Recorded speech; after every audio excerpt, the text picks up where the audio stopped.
별이 되게 하소서. 고난이 꽃이 되고 별이 되게 하소서. 눈물이 강을 이루고 상처를 예수님께 가져오면 꽃이 됩니다. 나의 상처를 치유하실 분, 오직 예수님. 고난이 꽃이 되고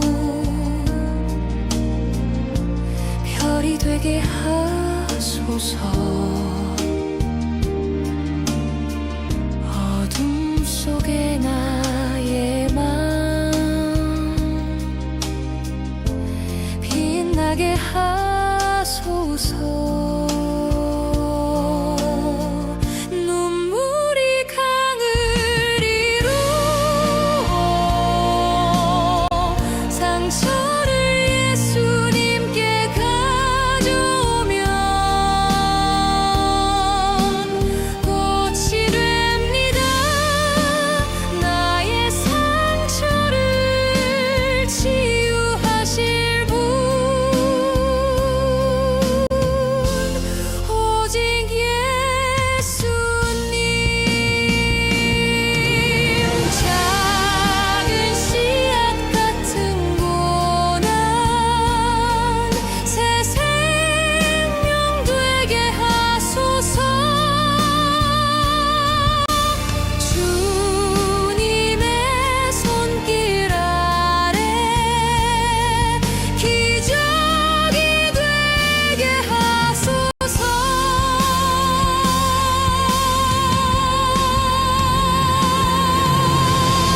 낙심의 무게도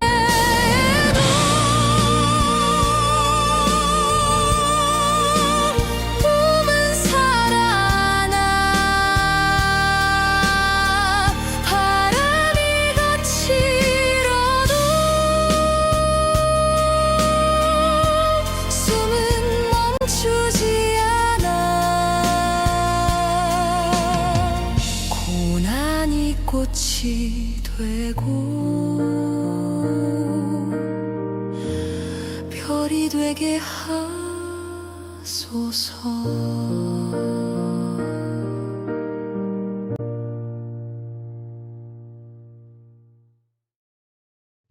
감사합니다. 2026년 8월 19일 주감사교회 수요 기도회 시간입니다. 오늘의 말씀은 썩어질 세상의 유혹을 버리고 오직 십자가의 등불을 붙들라. 성경 말씀은 열왕기상 11장 34절에서 36절 말씀입니다. 그러나 내가 택한 종 다윗이 내 명령과 내 법도를 지켰으므로 내가 그를 위하여 솔로몬의 생전에는 온 나라를 그의 손에서 빼앗지 아니하고 주관하게 하려니와 내가 그의 아들의 손에서 나라를 빼앗아 그 10지파를 내게 줄 것이요 그의 아들에게는 내가 한 지파를 주어서 내가 거기에 내 이름을 두고자 하여 택한 성읍 예루살렘에서 내 종 다윗이 항상 내 앞에 등불을 가지고 있게 하리라. 아멘. 열왕기상 11장 34절에서 36절 말씀입니다. 사랑하는 성도 여러분, 한 주간의 고단한 삶의 짐을 내려놓고 주님의 은혜를 구하며 이 수요 기도에 나오신 여러분을 주님의 이름으로 환영하고 축복합니다. 오늘 이 밤 우리에게 주신 하나님의 말씀이 상한 심령을 치유하고 영혼을 깨우는 생명의 양식이 되기를 소망합니다. 우리가 구약의 열왕기서를 읽을 때 이 책을 단순히 이스라엘 왕들의 정치적 흥망성쇠를 기록한 역사책으로만 본다면 성경이 의도한 가장 중요한 핵심, 그 핵심을 놓치게 됩니다. 열왕기는 단순한 왕들의 리더십 평가서가 아닙니다. 이 책은 사무엘하 7장의 하나님께서 다윗과 맺으셨던 은혜의 언약이 이 땅의 역사 속에서 어떻게 흘러가는지를 보여주는 위대한 구속사의 이야기입니다. 오늘 우리가 함께 묵상할 열왕기상 11장은 솔로몬이 하나님을 배신하고 우상을 숭배하는 데까지 참담하게 타락한 그 내용을 다루고 있습니다. 성경학자들은 이 11장을 가리켜 성경 중 솔로몬의 타락 기사보다 슬픈 내용은 없다 말하기도 합니다. 전무후무한 지혜를 얻고 화려한 성전을 건축했던 완벽해 보였던 솔로몬은 왜 무너졌을까요? 그러나 구속사의 안경을 쓰고 이 11장을 들여다보면 이 장은 절망과 탄식으로 끝나지 않습니다. 솔로몬을 중심으로 보면 절망과 심판의 장이지만 내가 이 나라를 다 빼앗지 아니하고 한 지파는 너의 아들에게 줄 것이다 선포하시는 하나님을 중심으로 하나님의 중심으로 바라보면 짙은 어둠 속에서 빛나는 소망과 은혜의 장이 됩니다. 요즘 내 마음을 가장 많이 빼앗는 것은 무엇인가요? 오늘 이 밤 솔로몬의 실패를 거울 삼아 영원한 참왕이시며 꺼지지 않는 참등불이신 예수 그리스도를 깊이 만나는 은혜가 있기를 바랍니다. 첫 번째로 배은망덕한 왕입니다. 열왕기상 11장은 참으로 비극적인 선언으로 시작합니다. 11장 1절입니다. 솔로몬 왕이 바로의 딸 외에 이방의 많은 여인을 사랑하였으니 곧 모압과 암몬과 에돔과 시돈과 헷 여인이라. 솔로몬의 마음은 결국 누구에게 돌아섰나요? 솔로몬은 후궁이 700명, 첩이 300명에 달했습니다. 결국 이방 여인들이 왕의 마음을 하나님에게서 돌아서게 만들었습니다. 이방 여인과 우상입니다. 자, 본문에는 마음이라는 단어가 여러 번 등장하며 마음을 돌이켰다는 말씀이 2절, 4절, 9절에서 3번이나 반복해서 강조합니다. 일찍이 하나님께서 모세를 통하여 이방인과 통혼하지 말라고 경고하셨습니다. 출애굽기 34장 15절과 16절 말씀을 보면 이방 여인들과 통혼하면 반드시 그들이 마음을 돌려 이방 신들을 따르게 만들 것이라 말씀하셨기 때문입니다. 하지만 솔로몬은 하나님의 말씀보다 이방 여인들의 말에 귀를 기울였습니다. 하나님을 사랑하기보다 우상을 섬기는 여인들과 연애하느라 마음을 완전히 빼앗겨 버렸던 것입니다.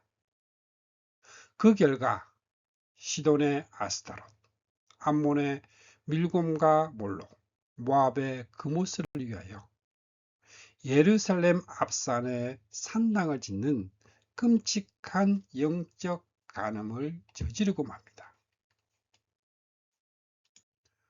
가장 지혜로운 왕의 비참한 타락이 폭로하는 진리는 무엇인가요? 인간의 전적인 부패 때문입니다. 지혜를 주시고 부귀영화를 주시고 왕위를 견고하게 세워주신 분 하나님께 솔로몬이 어떻게 이럴 수 있을까요? 과거 인류의 시조 아담과 하와가 부족함이 없던 에덴 동산에서 하나님을 배신했던 것처럼 홍수 심판에서 구원을 받은 노아의 후손들이 바벨탑을 쌓았던 것처럼 솔로몬 역시 넘치는 축복 속에서 하나님을 등지고 말았습니다. 인류의 역사는 처음부터 지금까지 하나님을 향한 배은망덕의 역사임을 여실히 보여주고 있습니다. 이 비극은 우리에게 대단히 중요한 구속사적 진리를 폭로하고 있습니다. 인간 왕에게는 소망이 없다는 사실입니다.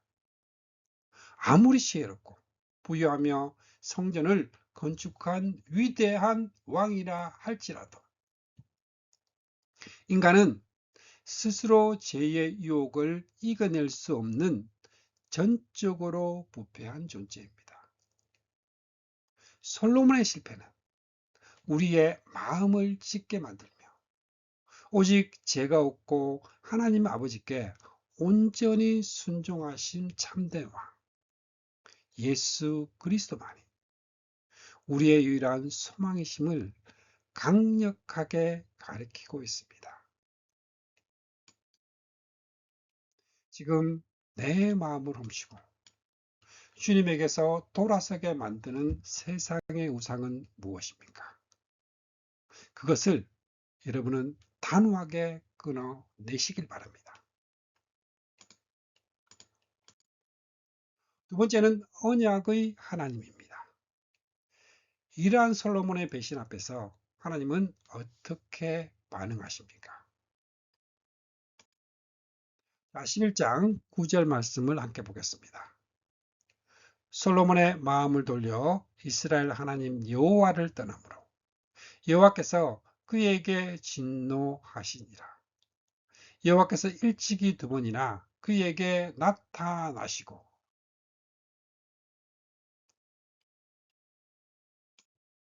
여호와께서 그에게 진노하시니라.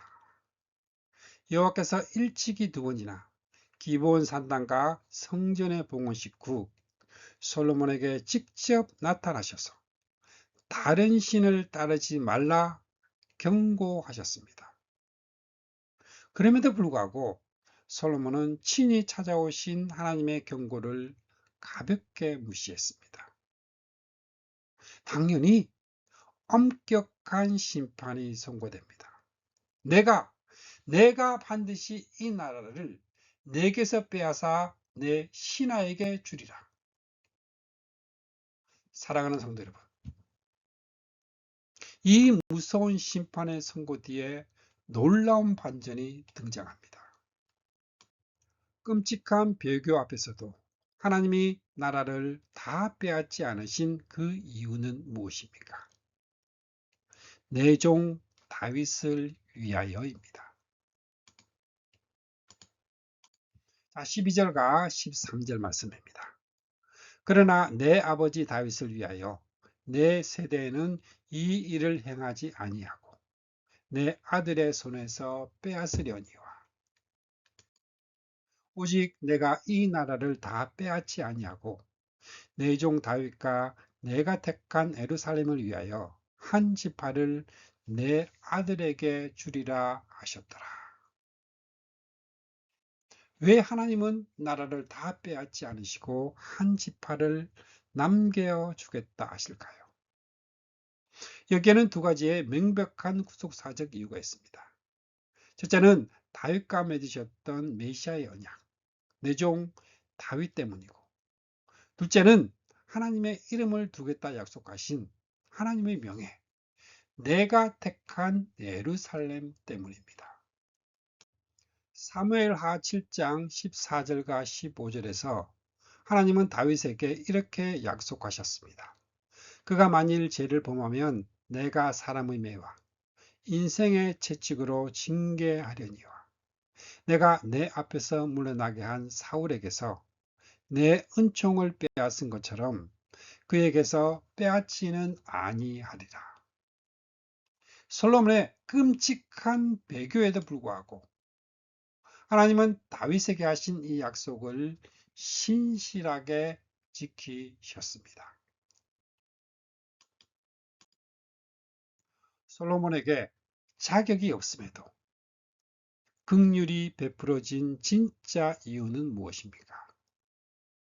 오직 신실하신 하나님의 은혜, 언약 때문입니다. 은혜, 언약.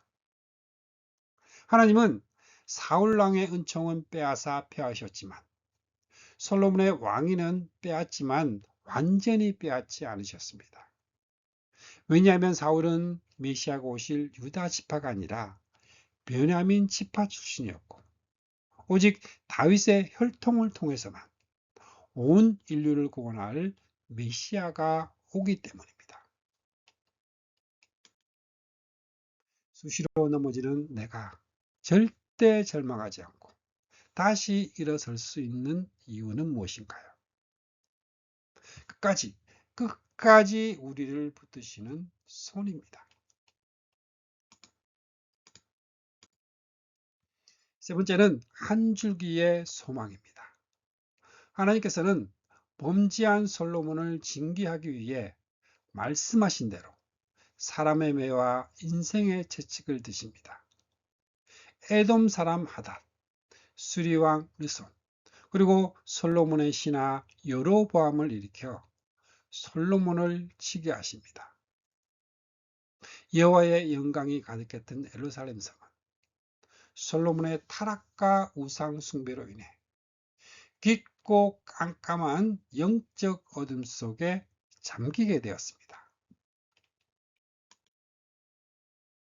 그러나 진노 중에 하나님은 긍휼을 잊지 않으셨습니다. 짙은 어둠 속 예루살렘에 하나님이 항상 두겠다고 약속하신 것은 무엇입니까? 꺼지지 않는 등불입니다. 열왕기상 11장 36절입니다. 그의 아들에게는 내가 한 지파를 주어서 내가 거기에 내 이름을 두고자 하여 택한 성읍 예루살렘에서 내 종 다윗이 항상 내 앞에 등불을 가지고 있게 하리라. 앞서 13절에서는 한 지파를 주겠다고 하셨는데 여기 36절에서는 그것을 등불이라고 표현하십니다. 하나님이 남겨주신 한 지파가 곧 어둠을 밝힐 한 등불이었던 것입니다. 인간 왕의 흑역사를 뚫고 우리를 비추는 영원한 참 등불은 누구십니까?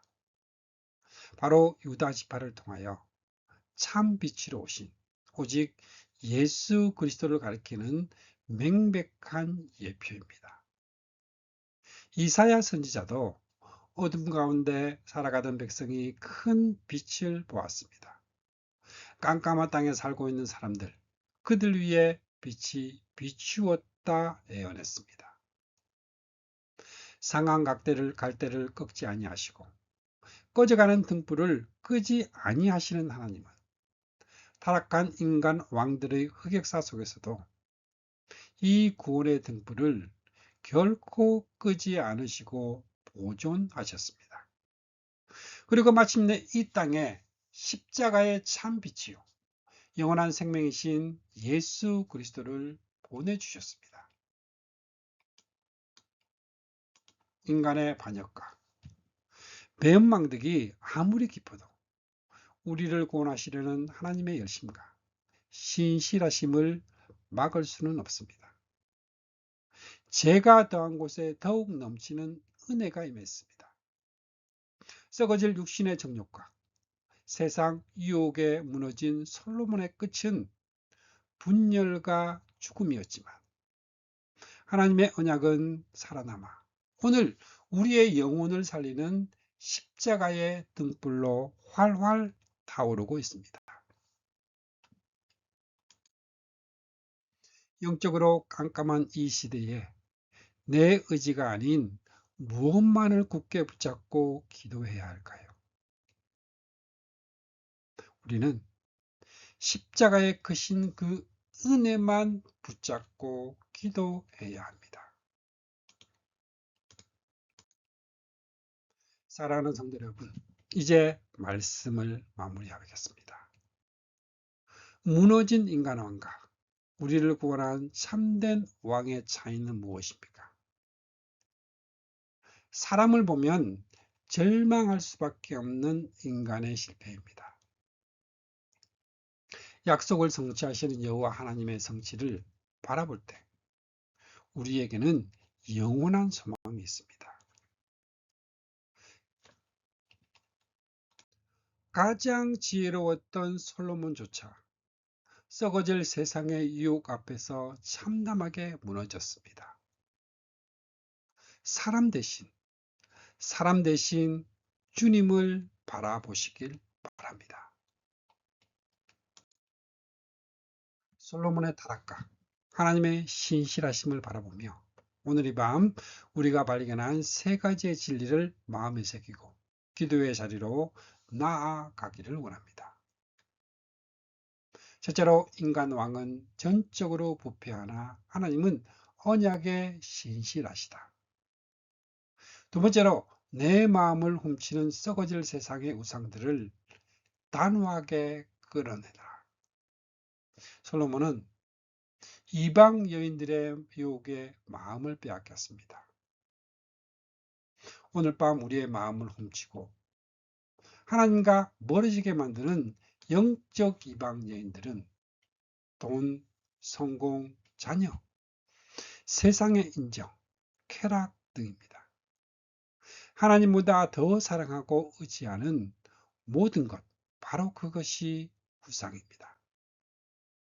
주님께서 내게 베푸신 십자가의 크신 은혜를 기억하며 세상을 향해 돌아섰던 우리의 마음을 온전히 하나님께로 돌이키는 회개의 밤이 되기를 바랍니다.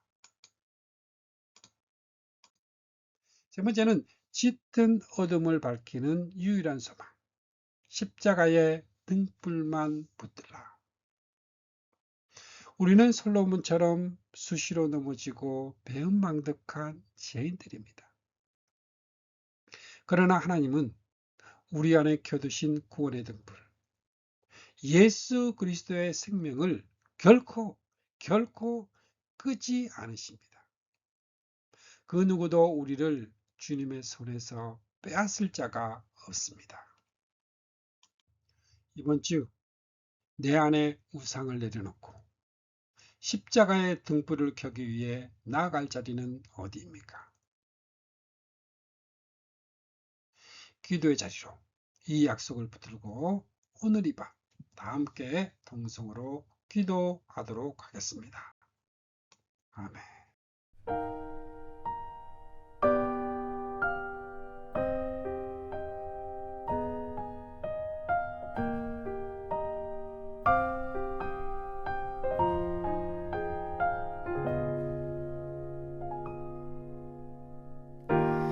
그분의 뜻대로 날 이끄시네.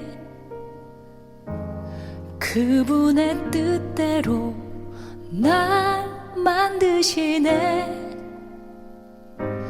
그분의 계획에 날 맡겨드리네. 그분의 시간을 난 기다리네. 그의 뜻대로 날 인도하시네. 그의 뜻대로 나를 세워 주시네.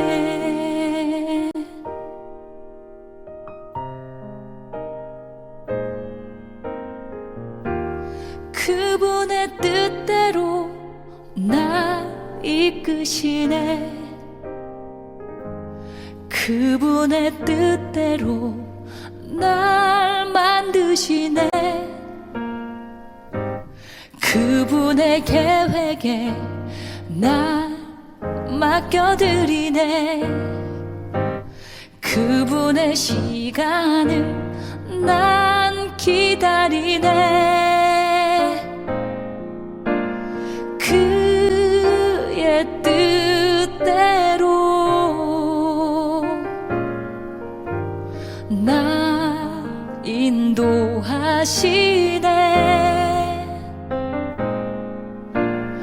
그의 뜻대로 나를 세워 주시네. 그의 뜻대로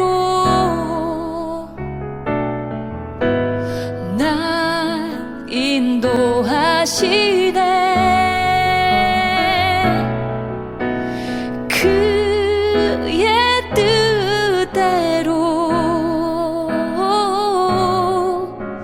나를 세워 주시네. 그의 뜻대로 나 인도하시네.